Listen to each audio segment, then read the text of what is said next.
चलो इस क्वेश्चन को कामली समझते हैं। आपको 4 टाइप्स ऑफ एग्रीकल्चर को एक्सप्लेन और इलैबोरेट करना है। मतलब हर एक का मीनिंग, कैसे होता है, कहाँ होता है और क्या फीचर्स होते हैं, सब क्लियरली लिखना है। Let's use a simple diagram to make the relationship easier to see. Start करने से पहले एक स्मार्ट प्लान बना लेते हैं। हम हर टाइप के लिए 4 चीजें कवर करेंगे: मीनिंग, मेन कैरेक्टरिस्टिक्स, एग्जाम्पल्स या रीजन्स और एडवांटेजेस डिसएडवांटेजेस। इससे आंसर कंप्लीट और ऑर्गेनाइज्ड लगेगा। पहला है शिफ्टिंग एग्रीकल्चर। इसमें आइडिया ये होता है कि फार्मर एक जगह कुछ साल खेती करता है, फिर सॉइल की फर्टिलिटी कम हो जाती है तो वो दूसरी जगह शिफ्ट कर जाता है। पुरानी लैंड को वो फैलो छोड़ देता है ताकि नेचर से सॉइल वापस रिकवर हो सके। यही शिफ्टिंग का कोर रीजन है, सॉइल को रेस्ट देना। इसके स्टेप्स यूजुअली सिंपल होते हैं।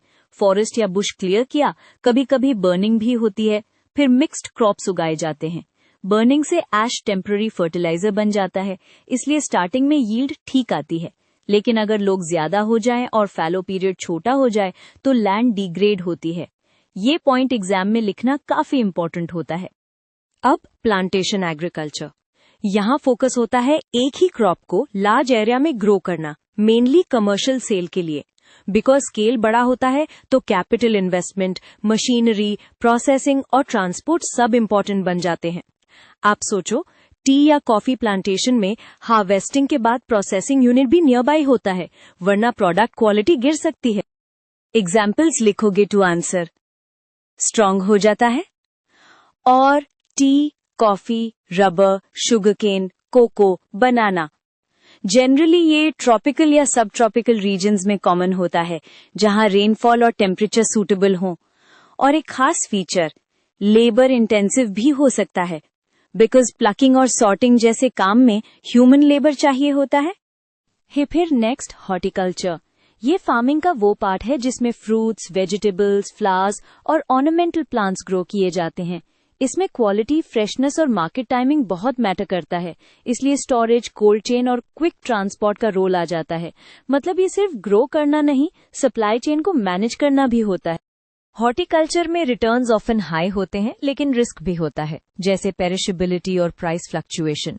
एग्जाम्पल्स लिखना इजी है: mango, apple, grapes, tomato, potato, spices, floriculture like roses. और एक की फ्रेज है, it is usually more intensive and skill based than simple grain farming. अब आता है इंटेंसिव एग्रीकल्चर। यहाँ गोल होता है सेम लैंड से मैक्सिमम आउटपुट निकालना, इसलिए इनपुट्स हाई होते हैं: fertilizers, irrigation, improved seeds, pesticides, machinery और sometimes multiple cropping. Logic simple है, लैंड लिमिटेड है, डिमांड हाई है, तो प्रोडक्टिविटी पर हेक्टर इंक्रीज करनी होती है।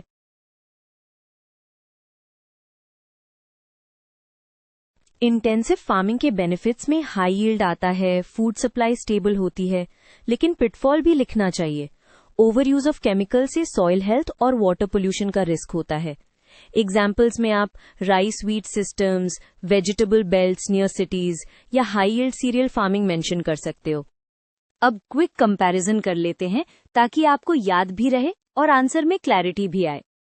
देखो, शिफ्टिंग में मूवमेंट होता है, प्लांटेशन में one cash crop large estates पे होता है, हॉर्टिकल्चर में फ्रूट्स, वेजिटेबल्स, फ्लावर्स होते हैं, और इंटेंसिव का मेन फोकस मैक्सिमम यील्ड पर एरिया होता है। लास्ट में आंसर को स्ट्रॉन्ग बनाने के लिए एक कंक्लूडिंग लाइन लिख दो। आप ये बोल सकते हो कि ये सिस्टम्स एनवायरनमेंट, मार्केट डिमांड और पॉपुलेशन प्रेशर के हिसाब से डेवलप हुए हैं। इससे एग्जामिनर को लगता है कि आपने सिर्फ डेफिनेशंस नहीं, कॉन्सेप्ट भी समझा है।